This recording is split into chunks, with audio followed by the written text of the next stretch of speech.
एक घोड़ा जिसने अपने ही राजा को मारने का इरादा कर लिया। पर क्यों?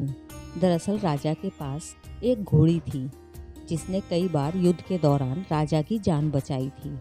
वह बहुत ही वफादार थी। कुछ दिनों के बाद राजा की घोड़ी ने एक बच्चे को जन्म दिया।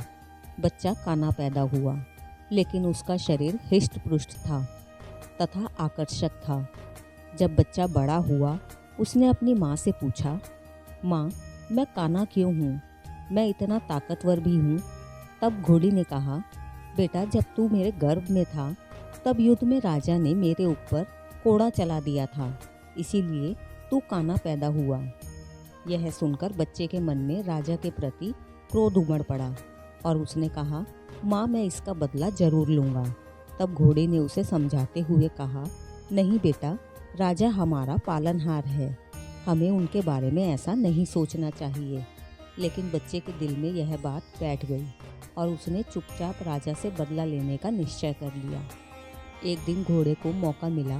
राजा उस पर सवार होकर उसे युद्ध में लेकर गया। युद्ध के दौरान राजा बुरी तरह से घायल हो गया, लेकिन घोड़े ने उसे तुरंत अपनी पीठ पर बैठाया और तेजी से महल पहुंचा दिया।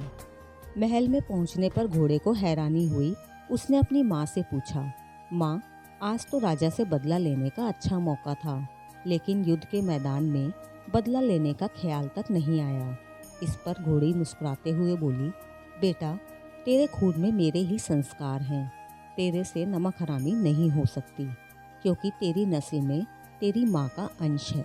ये सच्चाई है कि जैसे हमारे संस्कार होते हैं, वैसा ही हमारा दिल और विचार भी होते हैं।